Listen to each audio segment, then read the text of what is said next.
Welcome to Podcast, the Business of Dentistry podcast, brought to you by Practice Plan. Podcast delivers the best business advice, real-life stories, and practical hints and tips to make your practice a more profitable and sustainable business. And now, here's your host. Hello, and welcome to this latest edition of the In the Loop podcast with me, Nigel Jones. I'm delighted to welcome you here. As you may already know, this is a series of podcasts where I get the privilege of exploring topics relevant to dentistry with a variety of people that are experts in their field. And I'm delighted to be joined today by Professor John Gibson. Hello, John. Hello, Nigel, and thanks for having me back again. It's a great pleasure to be with you. Well, thank you very much, John. It's great for you to give up your time to be able to speak to us today. Now, we're in the run-up to part of Mental Health Awareness Week, which is 12th to the 18th of May, as most people will know. And I just wondered, given your role with the Canmore Trust, what were your current thoughts around mental health awareness as it applies to the dental profession? That's such a wide-ranging question. We may be here for some time. I think it's really important to go to what the literature would inform us on that question. And the whole issue behind our discussion is about community. And a recent dental protection survey has suggested that some 2/3 of respondents, and it was a big survey across the whole of the dental team, 2/3 of respondents felt exhausted and burnt out on a regular basis. So I wonder how much are these individuals, and they have my utter sympathy, how much those individuals can contribute to community when you're feeling utterly exhausted and utterly burnt out. 18% of the same survey respondents said that their mental health was of concern to them. And I think, again, that is really quite a damning piece of information for us to receive. And then, importantly, 50% felt under regular pressure to take on additional work. And I think there's a huge challenge in there when we talk about community, that people need to be refreshed. People need to be engaged with stuff outside dentistry to allow them to come to the community of dentistry with something to offer. And I think that's my big concern, that people are feeling so broken by being a dentist or being a DCP at the moment because of the workload, because of the pressure of complaints, because of the pressure of regulatory law against them. I think this concept of being part of a community is beginning to be significantly eroded. There's another side to that. And because of the work that the Canmore Trust does, I've coined a new phrase called the community of brokenness. That's actually a really powerful community. So that's a group of people who have found that life has been a bit difficult, and it might be a GDC complaint, it might be the death of a partner, it might be insolvency, it might be something that has impacted them and caused them to become broken. I speak from the community of brokenness. I was and remain part of that community of brokenness, having lost our son to suicide 5 years ago. And so there's a community of brokenness emerging in dentistry. And that's a fascinating place because it's a very strong place. It's a very welcoming place. It's a very engaging place. Sometimes it's a very angry place. But my goodness, you wouldn't sit for very long in the community of brokenness without realizing that there was real and genuine fellowship in that place. And so, do I want us to have a community of brokenness in dentistry? I don't really want that to be there. I'd like to deal with the upstream factors that are causing that to happen. And I'd like us to swing back to this amazing place of just this fellowship of being practitioners together and enjoying the job that dentistry and the work that DCPs do is so important. It's a great job. It's a great place to be. But there's that tension in the profession at the moment. Yes, I can totally sort of comprehend what you're referring to there. I mean, during the course of my career, I've been in 3,500 different dental practices, and I see full range of emotions, from people that are feeling very much broken, as you've just described, through to people that absolutely love the profession and are more energized and motivated than they've ever been in their careers. And when you see what it can be like at that end, it makes it so much sadder seeing the broken end, when you know what is possible. What do you see as, because I think this theme of community that Mental Health Awareness Week is focusing on is really important one, and I agree with you. There's sort of like a Venn diagram of communities that any one individual, I guess, can be involved in. Within that community of brokenness, you mentioned about the tackling upstream. What sort of things do you have in mind with that? So the first thing I think we need is a government initiative around kindness towards those who work in healthcare. And it probably goes beyond that into policing and into teaching as well. So I no longer work as a consultant in oral medicine, but that was my job for many years. When I first became a consultant, I would receive at least one letter a week of thanks from the grateful patients that I served. And that was often accompanied by some lovely gift, a bottle of whiskey, a bottle of wine, sometimes a case of wine.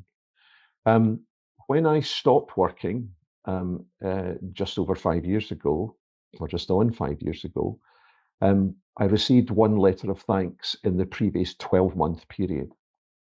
Now, without being unduly modest, I was a better practitioner in my older years than I was in my younger years. I was certainly more experienced.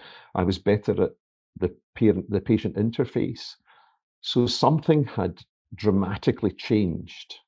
And then, of course, came COVID.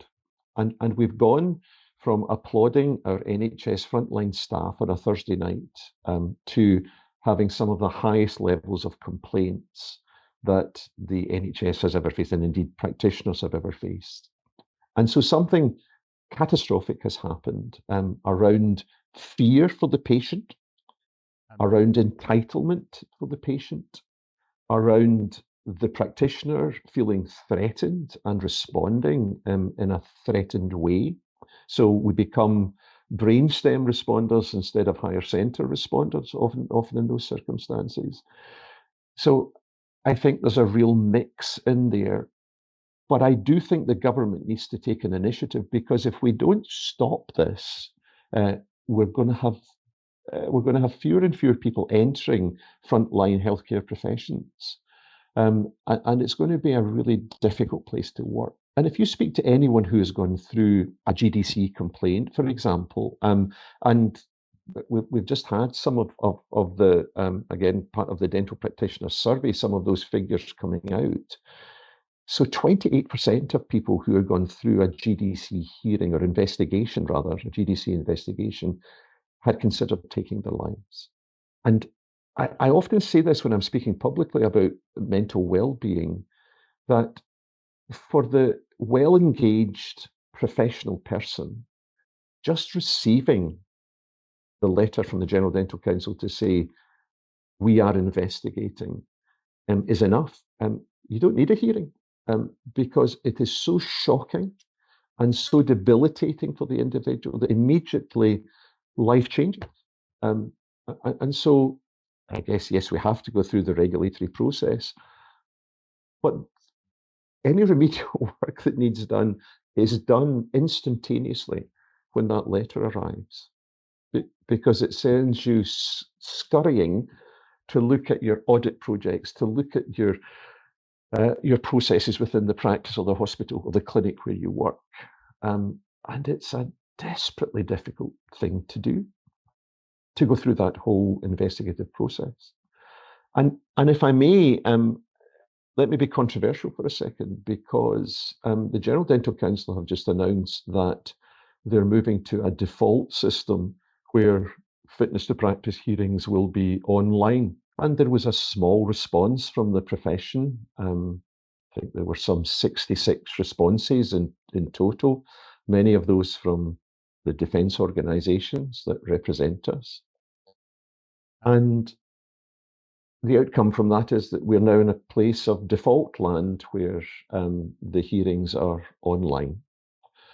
And from a Canmore Trust viewpoint, let me just share what that means for us. It means for us that the respondent dentist or DCP will be thinking that this is good because I will be at home in the bosom of my family. And then they start off that morning, Monday morning, the first day of the hearing, and they may be in Inverness, and their representative may be in Glasgow, and the GDC might be sitting across various places, but perhaps in Manchester. And suddenly the gravitas of the situation hits, and the allegations against the practitioner, the heads of charged, are read out. And suddenly this is for real. And this is a 5-day hearing, perhaps, and we get through to the Wednesday afternoon, and suddenly there's a turn in the hearing, and it's not perhaps going quite as well as the barrister for the respondent dentist or DCP had anticipated. And that's when we get a call. That's when the Canmore Trust gets a call to say, I'm feeling suicidal. I've suddenly realised the impact of this. If this doesn't go my way, then I think I might take my life. And so I think we have to monitor this situation very, very closely. The GDC issued a statement in November last year around those who had died during the investigative fitness to practice process, and felt it unnecessary to delineate which of those were formally suicides and which were by accident or by natural causes.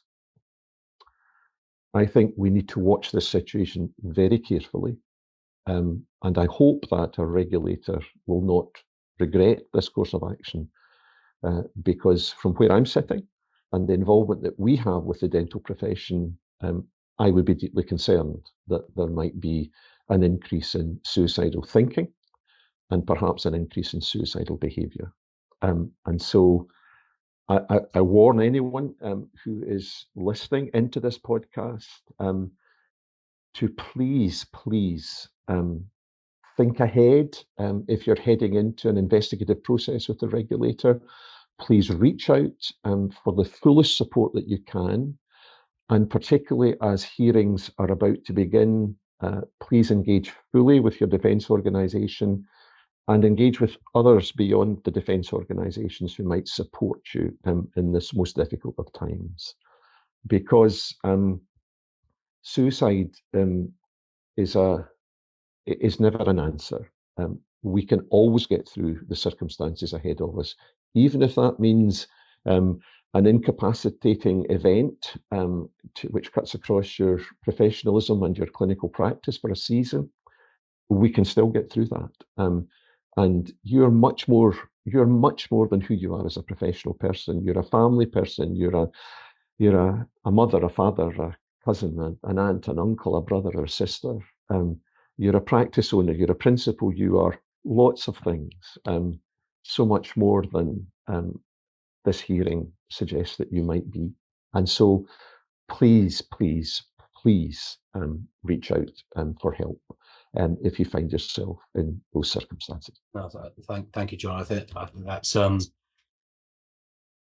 well, it's actually so moving listening to you describe both aspects of what you've just been saying. The fears around that process change, that move to remote, because I can only agree with you. I'm not a dental professional, so I won't find myself in that situation. But I can't square that decision with what I read in that November report from the GDC, where Lord Toby Harris acknowledges that without a shadow of a doubt, I think those were his words, the FTP is a source of stress, and then goes on to say, and actually the prompt for the FTP was quite often, stressful, difficult circumstances. So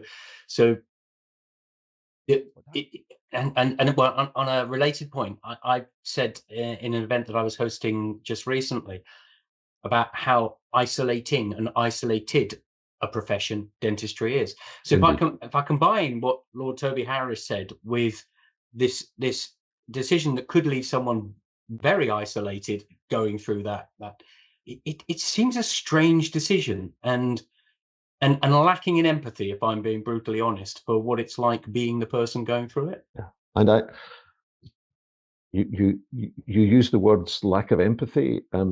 It's a phrase that I hear a lot in healthcare. And I think one of the upstream difficulties for the National Health Service, for example, is that we are struggling to find empathy. So the practitioners that set off to be doctors, dentists, physiotherapists, nurses, whatever they might be, set off with masses of empathy, brimming over with wanting to bring all that they are as people and as professional people to the job. And then something deeply difficult has happened in the health service. And I think for the most part, practitioners are struggling. Well, the figures that I've quoted to you would suggest that people are just struggling. And they're not bad people. They are people who were initially deeply empathic. That's what took them into the jobs. But something has happened, and something deeply cynical has passed. A shadow of deep cynicism is passing over our health service at a time when there is greater patient entitlement. And please don't get me wrong, I'm a patient. You know, I want my appointment as well. I don't want to wait 2.5 years to see my hip surgeon or my knee surgeon or whatever it might be. But that's where the governmental initiative needs to come to say, and West Streeting, I guess, has kicked this off by saying that their health service is broken. And it was a hugely helpful statement. And I've been criticised on public platforms for saying that the National Health Service is broken. And it isn't entirely broken. It isn't broken in every aspect of it. There's some brilliantly functional parts of the National Health Service. But there are bits that are broken. And I often use the analogy, if a patient came to me in days gone by with an ulcer on the undersurface of their tongue, and I said, it's actually mouth cancer, but we're not going to call it mouth cancer, we're going to call it something else, and not call it out for what it is, then you don't get the appropriate treatment. So if you don't say that if you don't identify the bits of the health service that are broken and say it's broken, it's only at that point that we can start to say, well, how are we going to fix it? How are we going to make a difference to this? And please hear from me. I'm not saying that the people who work in the National Health Service are anything other than brilliant and wonderful practitioners. They're great. But they too are being touched by this punch of cynicism and this darkness that's covered the health service. And my goodness, the health ministers across our devolved nations and in England, this is a hard job, getting our health service back on track again, at a time when finances seem so desperately tight. And I sometimes wonder, are we the 6th wealthiest country in the world? Where does all our money go? Where does it go? We're a wealthy nation, and the other thing that impacts for me at the moment is the issue of poverty. So poverty is now demonstrated as a major determinant of suicidal behaviour. And as part of the work that we do as the Canmore Trust, we are often in the homes of families that have been impacted by suicide. And poverty is an utter reality. And I think sometimes there's a tier of society that doesn't see poverty. They may see the homeless person on the street and think, well, that's poverty. And of course it is. But there's a deep, dark trench of poverty where people are just trying to make ends meet. People are trying to budget to buy their 4-year-old kid a new toothbrush or just get a packet of cornflakes to see them to the end of the week. It is terrible. And I think we lose sight of that sometimes. People are late for appointments, or they fail to pay their account, or whatever it might be. Maybe a little bit of kindness and a little bit of understanding in there as to what lies behind that. And I guess that takes me to the point I would really like to make around this aspect of community, and it's, yes, we've got community of brokenness, but the place that I would like us all to be is in the community of kindness. Because what's very clear from the literature is that kindness saves lives. And so whether you are a practice owner, GP principal, whether you're a dental nurse or a dental technician, or a hygienist, therapist, wherever you're working in a practice or in a hospital setting, here's my challenge about community. Let's make it a community of kindness. And here's a number of things to think about. There will be a bit of bitching going on in various places. Stop it. Stop it. Go out of your way to speak to the person that perhaps you don't get on very well with and say, look, life's too short. Let's go for a coffee. Let's sort this out. Really important. And then every single one of us, and I challenge us all to do this every day if we can, is to do an act of kindness to another human being without them knowing about it. So that might be you go for lunch and you're sitting in wherever you sit for lunch, and there's a family adjacent to you, and you pay for their lunch. Something that just allows you to say, let's increase this flow of kindness across our society. Because that's the conversation that will be carried to the tea time table. You'll never guess what happened to me today. I was sitting with my kids, and someone paid for my lunch. And it's never happened before. Or a bouquet of flowers arrives at an elderly person that you know in the practice that's maybe struggling with mobility or ill health. And you don't need to say it's from the dental practice, just send it. Just send it. That's the kind of flow of kindness that I would love to see, whether regulator or regulated, wherever you are in the hierarchy that is the profession of dentistry. Let's get a community of kindness re-established across our front doors and beyond. I think that's a wonderful note on which to end this podcast. I could talk to you for so long, John, because I think it's such an important topic, and people need to talk about it much more than they currently do. But I think the way that you've just summarized that community of kindness is such a positive, practical way of tackling societal issues, not just dental issues. That I feel that's an entirely appropriate moment for this part of the conversation to come to an end. And I very much hope that we can do this on a regular basis to keep that conversation alive and at the forefront of minds. Thank you so much. It's always I'm struggling for the right words to describe what it's like when I talk with you, John. And it is very, very thought-provoking. It's quite emotional. You know, even as I'm listening to you, I find myself getting emotional. But I also end up feeling like there's something that we can do, that this isn't a situation where we just have to watch things spiral downwards. We can actually play our part. So for that motivation and inspiration, I'm extremely grateful to you. You're so welcome. It's been a pleasure to be with you. And yeah, let's do it again soon. Absolutely. Thank you very much.